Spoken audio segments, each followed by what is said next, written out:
folks, Thack with AOK Foraging and Adventures. Welcome back. We're in my kitchen today and we're gonna make pho.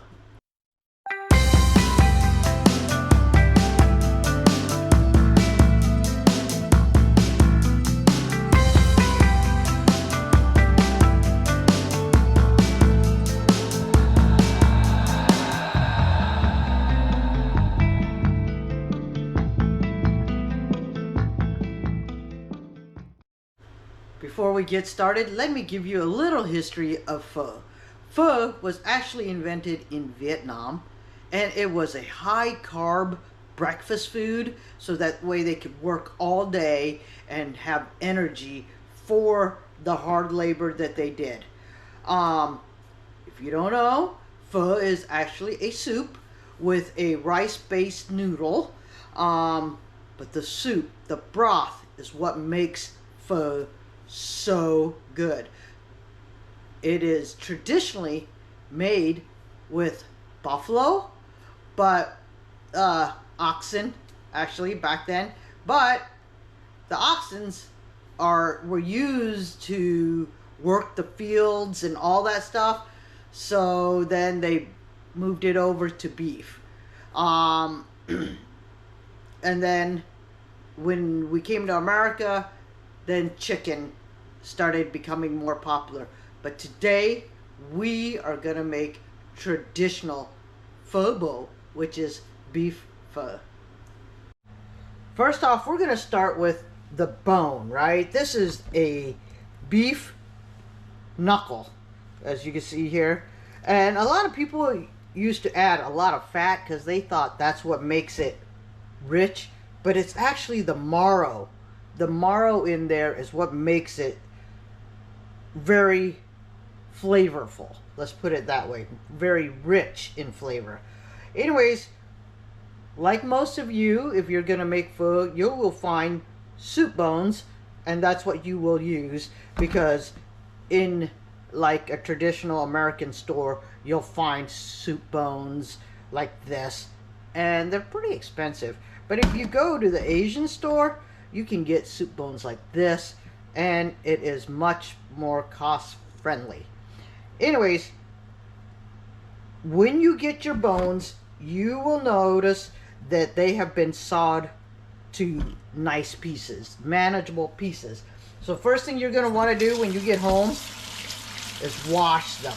You are going to wash them, because I'm going to tell you, you may be the lucky one that they sawed this bone at the beginning of the shift, or you may be the unlucky one that they sawed this bone at the end of a shift. So wash it the best you can.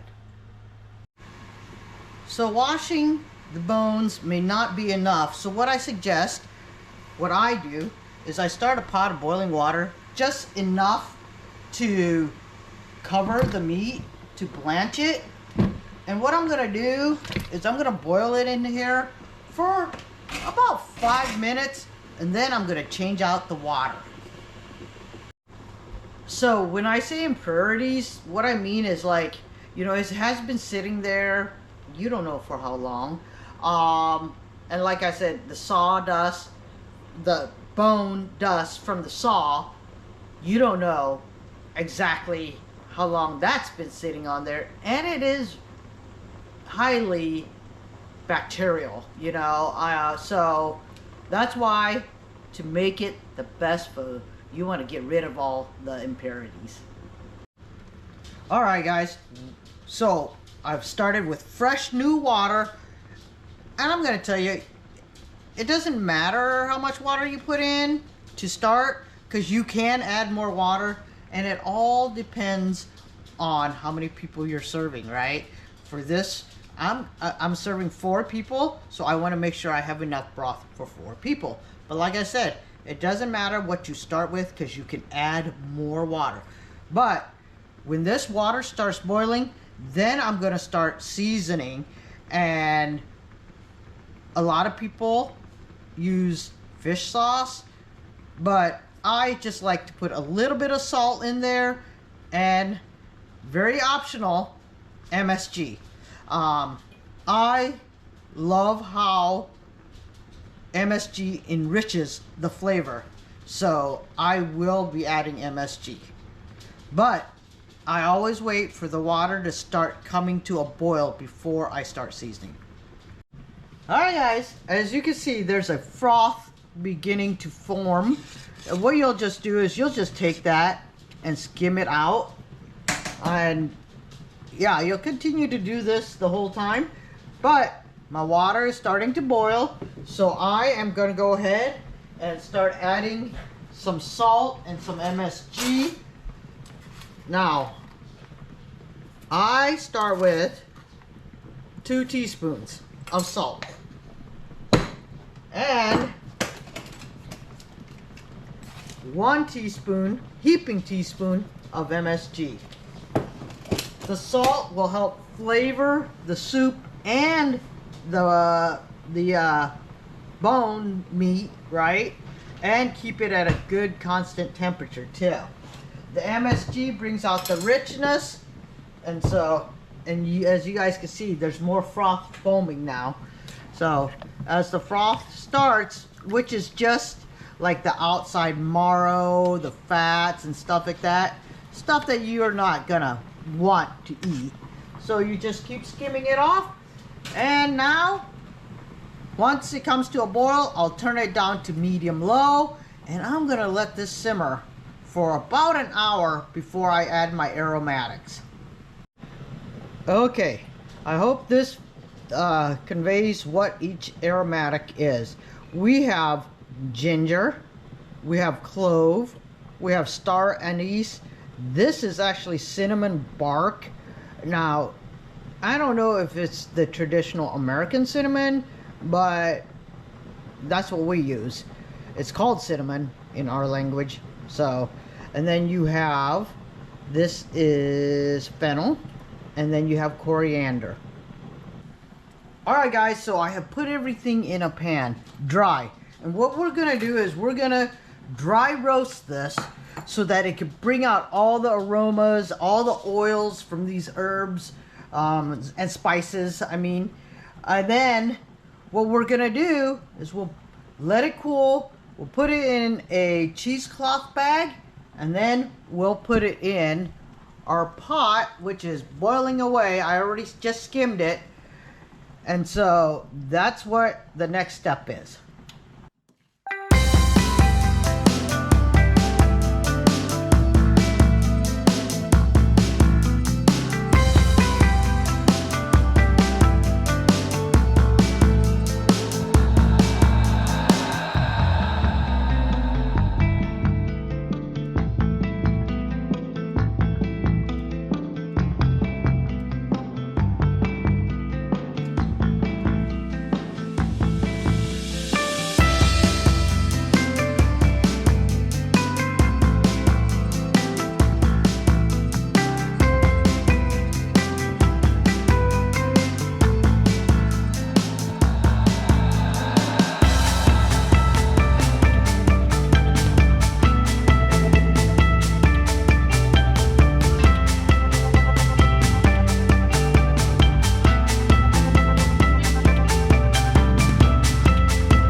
Now, for more aromatics, I do like to save my celery that I don't eat, the leafy part, and I put it in there, and I put a half an onion in there. Now, you can also put carrots if you want to. It does add a sweetness that people do like, so if you want to add carrots, absolutely go for it. Now, folks, I'm going to let that simmer for at least 4 hours, because I have some kids coming over to eat, and then we'll get everything plated up. But while that is cooking for the next 4 hours, I will check on it every once in a while and skim that top. Like I said before, just keep skimming that top off. Alright guys, so the pho's been boiling for a good 3 hours. I added more water and it's coming back up to a boil. I'm gonna go ahead and just let it keep simmering until my guests show up. But in the meanwhile, I'm just started soaking some of the rice noodles. Now, there are some really thick noodles, some very medium noodles, and then very fine noodles that, well, we don't like. So you want to soak them in cold water. If you soak them in warm or hot water, they will be gummy when you go to blanch them for eating. So do it in cold water, and you want to be able to drain it at least half an hour before you start eating. All right, we'll be back when we start plating up everybody's bowls.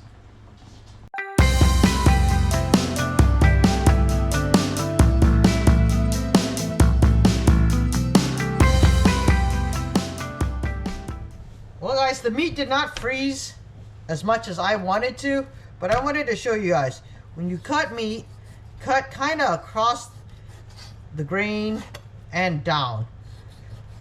And you want this thin. You do not want this thick.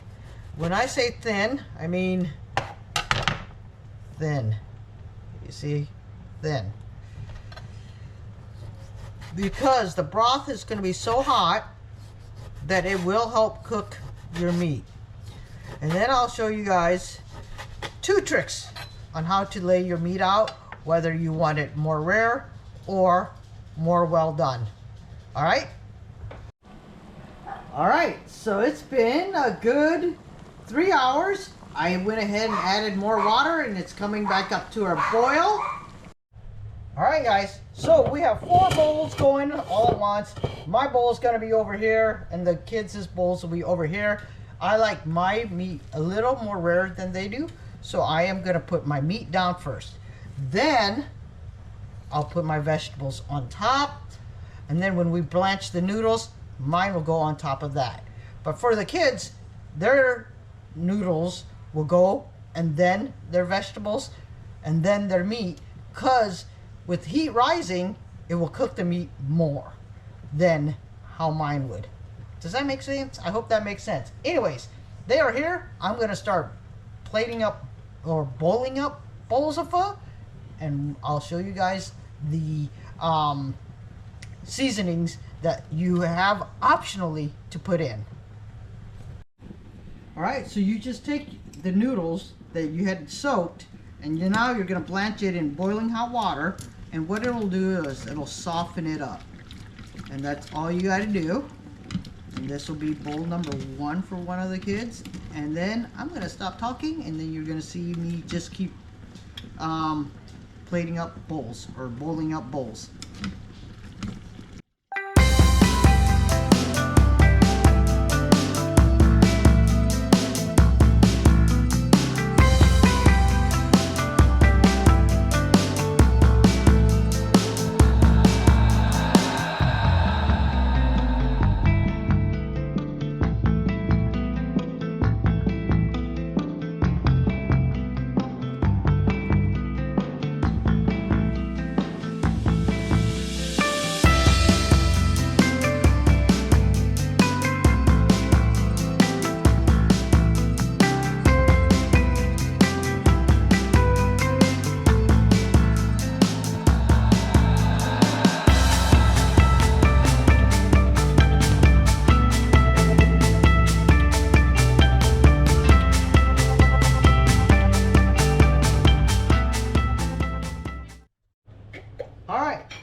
For the kids, I usually start their bowls of noodles for them, so they each get a little bit of pho paste. It's just extra seasoning, and it'll say pho right on the thing there. Then, okay, then they each get a little bit of fried onion.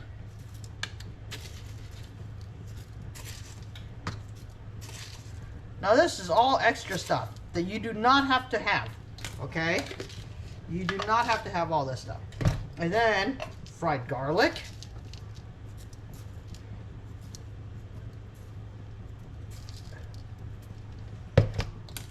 then a little bit of sriracha.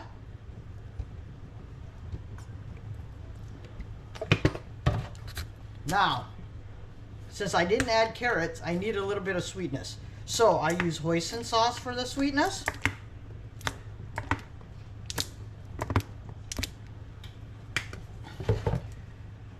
And then I don't have fresh limes, so I will just use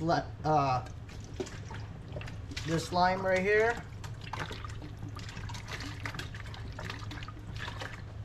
And over on my bowl. All right. Now I will top theirs with the meat, because that way it can cook on top.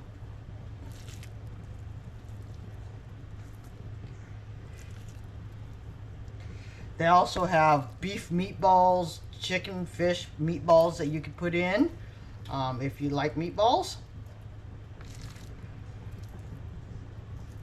Some people don't like it because of the texture. Okay? I love it. But I did not go to the store to buy anything. So everything is just what I have on hand.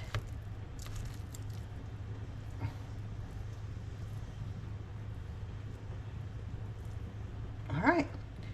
Now we just put the broth on. And then they will put on their own chili here. Alright.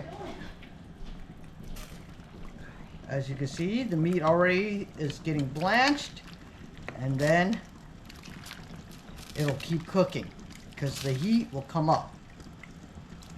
Susan, your bowl is ready. My kids eat with forks.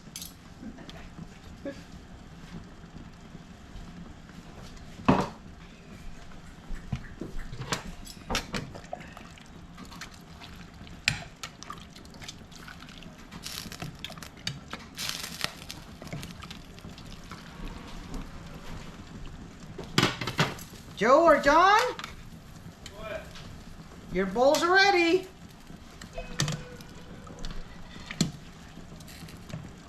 Well, both of you actually.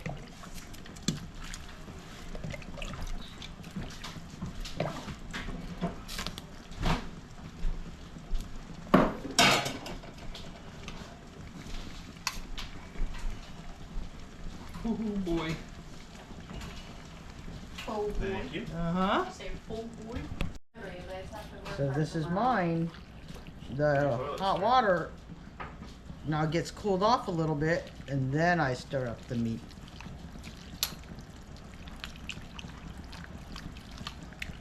Now we go put on some hot peppers.